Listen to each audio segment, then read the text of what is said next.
do Senhor, meus queridos e amados irmãos. Estamos mais uma vez aqui em casa trazendo uma palavra abençoada para a tua vida. Eu queria trazer uma palavra nessa tarde. Assim como eu estava lendo a Bíblia esses dias, Deus trouxe algumas revelações e eu gostaria de estar compartilhando com os irmãos. Assim como eu disse no primeiro vídeo, eu só gosto de gravar aquilo que Deus me dá e quando Ele quer. Então eu quero aproveitar essa oportunidade para trazer uma palavra conhecida com os irmãos que se encontra em Jonas, no capítulo 4. Eu vou ler do versículo 3 adiante. O título diz a revolta de Jonas. Mas só que antes de começar a leitura, eu queria explicar por que Jonas está revoltado. A revolta de Jonas vai ser através do capítulo 3. Então eu não vou ler ele também, mas eu peço para os irmãos que tiverem tempo, que leia para poder entender bem. No capítulo 3, Deus ele vai mandar Jonas ir na cidade de Nínive, que é uma cidade muito grande e conhecida. E não era uma cidade muito fácil. Era um lugar que não tinha muito conhecimento das pessoas. Era uma cidade que não servia a Deus. E Deus usa Jonas para ir pregar, falar que Deus vai destruir aquela cidade.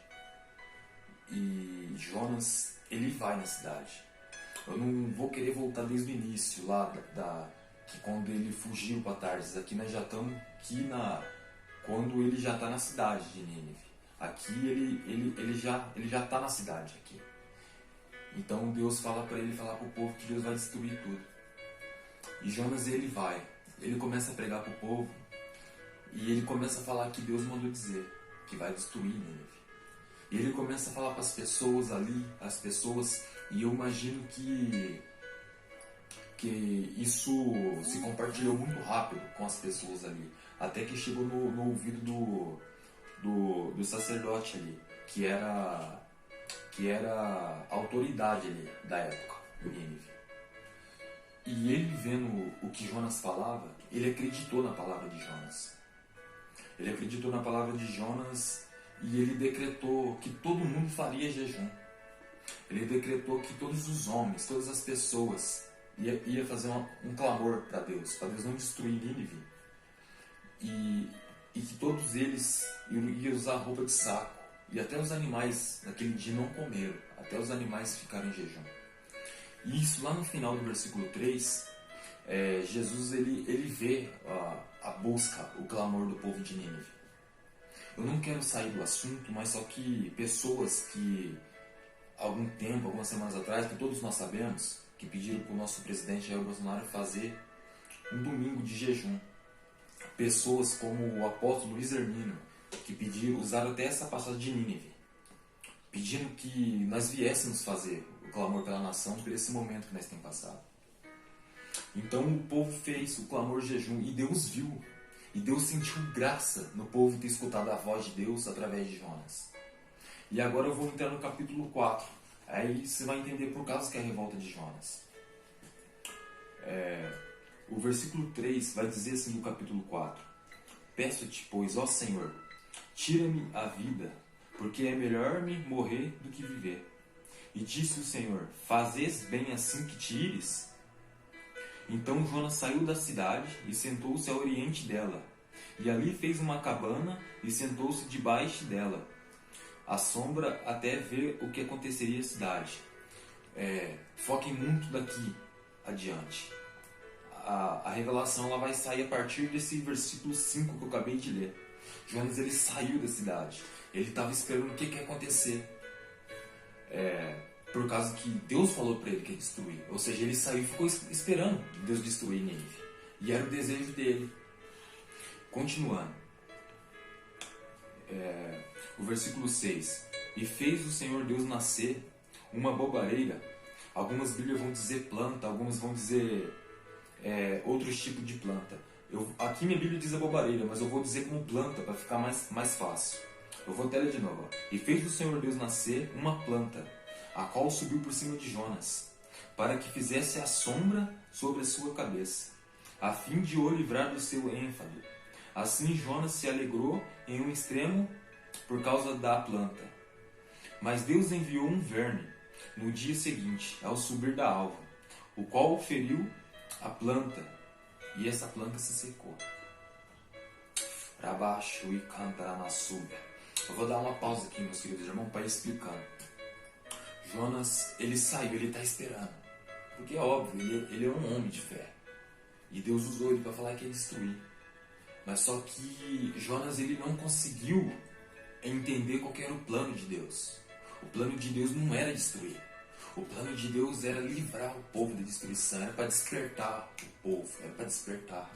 Ao mesmo tempo que Deus tem feito isso com o mundo todo hoje. Principalmente o Brasil. Através desse vírus que apareceu. É tempo novo. É tempo de nós despertar. A revolta de Jonas está por causa que Deus não destruiu Nínive. E ele fica revoltado. Agora, eu me pergunto, e peço que você se pergunte, por que Jonas ele fica revoltado com Deus? Por causa que talvez ele pensou, não foi o Deus que falou comigo, talvez fui eu que disse? Será que foi a minha alma que falou? Ou será que Deus fala uma coisa e depois volta atrás? Que Deus é esse que fala uma coisa que se arrepende? Talvez seja as duas coisas que ele tinha pensado. Mas nós sabemos que a Bíblia diz que Deus não é homem para mentir nem para se arrepender. E o que me chama mais atenção aqui no texto é que Jonas ele foi muito corajoso, ele foi muito valente. Porque nós sabemos que a cidade de Nínive não era fácil, era difícil para estar lá. Ainda mais para trazer a palavra de Deus. E Jonas aqui, ele perde a visão. Ele perde a visão de onde ele está, de onde que Deus colocou ele ali. Ou seja, ele estava numa zona ali até legal, uma zona confortável. Por causa que ele, como um instrumento na mão de Deus, ele fez o que Deus pediu para ele fazer. O que eu quero chegar, meus amados, é que nós somos instrumento, nós filhos de Deus, nós somos instrumento. A partir do momento que nós aceita Jesus na nossa vida, nós temos que dizer, eis-me aqui. Ou seja, nós estamos aqui, Pai, para o que der, o que vier. O Senhor venha nos usar para ser feita a Tua vontade. E Jonas, ele fez a vontade do Senhor. Mas só que Jonas, ele se perde um pouco. Porque ele deixa ali de ser instrumento para querer mandar. Ele queria mandar o cumprimento do que Deus falou para ele. Mas só que nós, como instrumento, nós temos que fazer a nossa parte. É o que Deus mandou, a gente vai e faz. Porque não tem como nós querer fazer justiça mais do que Deus. Porque ninguém é mais justo do que Ele. Amém, meus queridos? Então Jonas, eu imagino ali que ele teve algo muito extraordinário de Deus. Eu acho que Deus ficou muito feliz, muito alegre através do que ele fez, de ter pregado e disse que Deus ia destruir. E ele fica revoltado por causa que ele quer que Deus destrói. Ele quer ver a destruição de Nínive. Se a gente for continuar lendo aqui, daqui para frente é ele falando com Deus. E Deus sempre repete para ele aqui, fazeis bem que assim te ires.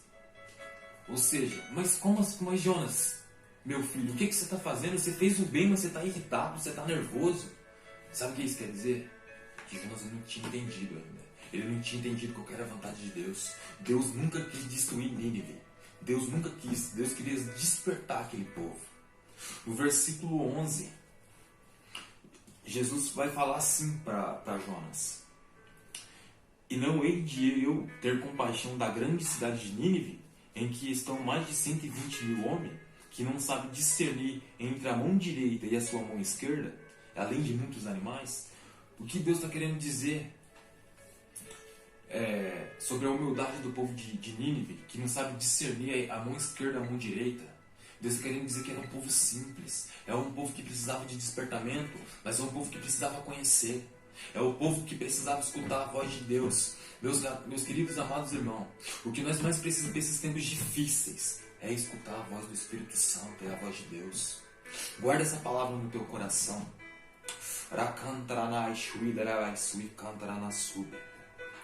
E Jonas, ele mesmo Deus falando com ele prefere ficar agarrado na revolta. Ele fica agarrado naquele sentimento ruim. O tempo todo ele fala para Deus que é melhor morrer do que viver. Meus amados irmãos, esses tempos difíceis que nós temos vivido, às vezes você tem dito isso para o próprio Deus. Deus, a palavra diz que o Senhor vai fazer, que o Senhor prometeu que o Senhor vai cumprir, mas eu não vejo as coisas acontecer. Assim como eu falei naquele outro vídeo, eu repito agora de novo. A cada um de nós temos um processo. Ei, você que escutou que tem promessa, você que escutou promessa, você sabe o que Deus faz? Deus, ele fala onde que ele vai fazer você chegar. Se nós vamos voltar aqui para a história de José, quando ele vai contar para os irmãos dos sonhos, que a luz, o sol se dobrava até ele. Ali era a revelação de Deus aonde José ia chegar. Mas só que Deus não revelou para José ali como é que seria o processo. Deus, ele nunca revela o processo. Porque o processo é difícil. Todo mundo nós sabemos que o processo de José foi cair no buraco. José foi vendido pelos próprios irmãos. Imagina a dor que José me sentiu. Os meus próprios irmãos de sangue me venderam. E quando o povo comprou ele, ele vai para o Egito, ele ficou preso, ele foi acusado de algo que ele não fez. Às vezes você tem vivido esses momentos difíceis. Deus falou que eu ia chegar em lugares grandes. Deus falou que eu ia chegar, mas eu não vejo. Eu só vejo dificuldade, eu só vejo luta. Mas eu te falo nessa tarde, meu querido, que Jesus, ele não conta o teu processo. Porque se nós sabemos que vai ter dor no caminho, se vai ter adversidade, a gente quer fugir daquilo que Deus nos chamou. É por isso que Deus, ele revela o cumprimento. Agora voltando aqui para Jonas, a palavra-chave onde eu quero chegar, a Bíblia que vai dizer no versículo 5 que ele chegou na cidade, que ele fez a cabana. E que o Senhor, ele no versículo 6 vai dizer que Deus fez que crescesse a planta, a bobareira, para dar sombra, para descansar. Maravilhoso esse Deus. Um Deus que, o mesmo dia ele criou a planta, no outro dia ele permitiu que secasse. E você sabe qual que é a revelação aqui? É a revelação que aqui, a planta, a bobareira, ela significa Jesus. Agora eu quero que você se pergunte aí. Mas como assim, se a planta é Jesus, como que ela secou depois, no outro dia? Pergunta aí, pensa sobre isso. Você sabe? Deus fez que a planta ela nascesse. Ou seja, a planta ela está em cima. E Jonas ele está deitado, ele está embaixo. Isso é Deus querendo mostrar que nós somos instrumento. É Ele quem manda, é nós que temos que obedecer. Não é Jonas que manda e Deus obedece. Muitas das vezes, dentro das nossas lutas de dificuldade, nós seres humanos, nós queremos fazer isso. Nós queremos às vezes estar no lugar de Deus, querendo mandar Deus fazer as coisas. Mas não é assim que funciona. Mas o que eu quero dizer é que, sabe por que simboliza Jesus, a planta? Porque eu imagino essa planta, ela assim, com a baita de uma bela sombra. E Jonas está deitado debaixo da sombra. E a Bíblia vai dizer que ele sorri, ele fica alegre, porque ele sabe que foi Deus quem fez a planta. Ou seja, quando nós como instrumento, como às vezes nós obedecemos a voz de Deus, a voz do Espírito Santo, cara, a gente vamos estar debaixo das mãos de Deus. Enquanto nós estivermos ouvindo a voz de Deus, enquanto nós estivermos dentro da presença, ei, Jesus ele está em cima, ele está ali, a planta está ali, nós estamos debaixo da sombra do Onipotente. Agora eu quero dizer, e por que secou? Sabe por que secou? Porque eu creio comigo que Deus tinha dado algo extraordinário a Jonas. Deus tinha dado uma coisa muito diferenciada para ele, por ele ter ido em Nínive e ter feito. Porque quem fez a obra é Deus, porque Ele é o Criador. Mas só que Jonas ele é um instrumento, através de Deus. Jonas ele salva 120 mil homens da morte. Você acha que Deus não queria honrar Jonas? Hein? Será que Deus não queria honrar Jonas? Você aí que tem passado dificuldade em casa, às vezes você tem ajudado o vizinho, às vezes você tem ajudado uma pessoa no trabalho que está doente, e você chega na tua casa e você fica triste e baixa a cabeça. Ei, mas eu vou falar, não vai acabar assim, não vai acabar, porque o Cristo, Ele está vendo o que você fez, assim como Jonas fez em Nínive. Deus, Ele está olhando para ti, meu querido, minha querida. Mas só que Jonas, ele vai ficar nervoso. Ele fala de novo que preferia morrer do que viver, porque no outro dia seca a planta. Deus permitiu que os vermes viessem. Mas como assim, se é Jesus, por que secou? Quando Jesus faz que nasce a planta, ela simboliza Jesus, assim como eu expliquei. Agora, no outro dia, quando ela seca, é quando Deus nos coloca em posicionamento para as coisas dele. É quando a gente vive como instrumento, quando a gente faz as coisas diretamente para Deus.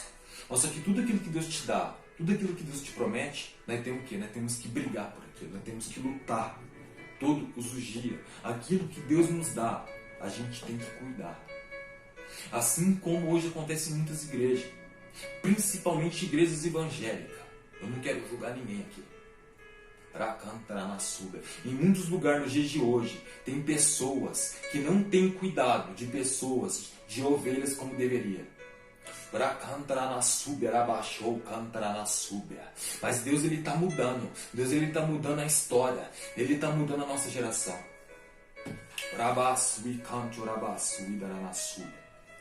Você sabe por que a planta secou? Porque Jonas, a própria Bíblia diz, Deus pergunta para ele: por que você está bravo que secou? Se você não regou. Ou seja, o próprio Deus fala, você nem deu água. Ou seja, às vezes a gente precisa estar em Deus sempre, todos os dias. A gente precisa cuidar daquilo que Deus nos dá. Aonde Deus nos coloca, a gente tem que honrar, tem que se esforçar em Deus. É por isso que seca. Porque Jonas, ele deixou de ver o lado bom do que ele fez em Nínive, da planta, para ir para a revolta. Porque a revolta bateu no coração dele, ele podia ter pensado, nossa, olha que perfeito que Deus está fazendo em Nínive. Não, ele olhou para ele. Esse é o problema que tem acontecido hoje, no dia de hoje, em vários lugares, em várias igrejas. Não estou falando de religião aqui. Hoje, muitas vezes, a gente tem olhado em si mesmo. Mas o meu Deus, o Deus da Bíblia, o leão de Judá, ele nunca olhou para si mesmo. Ele sempre olhou para nós, para os pequenininhos dele. Então, se Jonas não tivesse dado espaço para a revolta bater no coração dele, eu te falo, meu querido irmão, não tinha secado a planta. A abobareira estava de pé ainda. Sabe por quê? A abobareira significou Jesus. E ele secou, ali já é o ministério. A planta que é Jesus, quando ela seca, é o ministério de Jonas, por causa da revolta.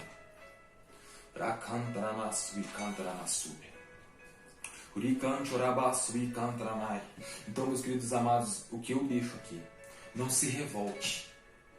Não se revolte com o que está acontecendo na tua vida. Não se revolte porque as coisas de Deus ainda não começou a dar. Não começou a dar certo. Mas persiste que vai dar certo. Se Deus falou contigo algum dia que você ia chegar, você vai chegar. E eu creio, eu profetizo que em nome de Jesus vai chegar. Assim como a vitória de José chegou. Assim como Deus colocou ele como governador. Assim Deus vai fazer na tua vida. O problema é que no meio de tudo disso, Jonas, por causa da revolta, ele, naquele momento, por causa da revolta, ele saiu do propósito. Ele realizou uma maravilha, mas ele saiu do propósito. Ou seja, nós podemos pregar para 1 milhão de pessoas, mas só que se eu sair do propósito, e eu com Deus, não vai valer. Então, a gente precisamos acordar. E Jonas, ele deixou de cultivar ali a planta. Porque a própria diz que há o tempo de plantar, o tempo de colher. E Jonas, ele não semeia aqui. Sabe por quê? Sabe aonde que Jonas semeia? Ele semeou quando ele pregou para Nínive. Ele semeou jogando ali. Então, por isso que Jesus fez que nascesse a planta. Ou seja, ali a planta estava de pé, o que ele semeou. Mas lá na frente, ele não conseguiu colher. Por causa, talvez, da obediência. Talvez, às vezes de pensar em si. Rakantaramasu. Rabakantaramasu. Meus amados, eu não vim aqui para querer exortar ninguém. O que eu mais gosto de falar é que Jesus, o amor dele é belo, é maravilhoso. Jonas, ele pode ter saído sim ali da presença nesse momento. No versículo 3 do capítulo 1 vai dizer que Jonas se levantou para fugir da presença do Senhor para Tarsis. Ou seja, Jonas ele fugiu o quê? Ele fugiu do propósito. É por isso que secou a planta. Mas só que o que eu quero encerrar já. Deus fala com Jonas para ir para Nínive pela segunda vez. Ou seja, você que tentou uma vez que não deu certo. Às vezes que você tentou, deu certo, deu fruto, mas só que você não conseguiu dar continuidade. Jesus ele está te chamando de novo. Eu não estou falando que Jesus ele vai dar a segunda chance e acabou, não. Se você algum dia chegar aqui e errar a terceira vez, não importa. Jesus ele está com as mãos. Ele está às mãos, os furos dele. Porque todo pecado ele venceu. Ele venceu a morte. Então tente mais uma vez, meu querido. Tente mais uma vez, minha querida. Eu já vou encerrar. Tente mais uma vez. Eu quero deixar o último versículo aqui para vocês aqui. Em Isaías, no capítulo 60, vai dizer: levanta-te, resplandece, porque vem a tua luz e a glória do Senhor vai nascendo sobre ti. Ou seja, Jesus está pedindo: levanta, meu filho. Aqui estão alguns resultados. É Jesus que vai fazer você resplandecer. Amém? Rabakantaranai. Eu agradeço mais uma vez pela atenção de Deus ter nos abençoado com essa palavra maravilhosa. Estudem essa palavra. Amém, meus queridos? Eu agradeço pela oportunidade de voltar orando com vocês rapidinho para estarmos encerrando. Senhor, meu Deus e meu Pai, em nome de Jesus Cristo, Pai, meu Deus, eu agradeço mais uma vez, Pai, pelo Espírito Santo, Pai, nos ter dado, Pai, essa oportunidade, Pai, de trazer uma palavra, Pai, para o Teu povo, Pai. Meu Deus, eu te agradeço, Pai. Eu agradeço, Pai, cada pessoas que vão ver, Pai, esse vídeo. Meu Deus, abençoe essas pessoas, Pai, que estão com dificuldade, Pai. Meu Deus, toca, Pai, nessas famílias, Pai, nessas pessoas, Pai. Meu Deus, toca na nossa nação, no nosso povo que tem sofrido, Pai. Ah, Senhor, mas eu sei, Pai, o despertamento, Jesus está despertando nós. Um pouco antes de vir agora pro vídeo, eu estava orando, eu estava louvando a Deus. No louvor, eu estava clamando a Deus, eu falei assim: Deus, me aprova, me aperta, mas eu quero chegar mais perto de Ti. Quando eu falei isso, eu dei um pulo para cima de glória a Deus. E quando eu voltei ao chão, os meus olhos se fecharam sozinhos. É como se eu tivesse visto Jesus, ele estava sentado. Mas por causa das palavras que eu falei para ele, ele se levantou, ele ficou de pé. Ou seja, é momento, Jesus ele está falando para a gente se despertar. Ei, mas vamos surpreender ele. Jesus ele gosta que nos surpreende. Vamos surpreender ele hoje. Vamos clamar, vamos louvar, vamos buscar dele. Amém, meu querido? Deus abençoe mais uma vez. Que Deus possa te tocar, te abençoar. Em nome de Jesus Cristo. Amém? Até mais, Deus abençoe.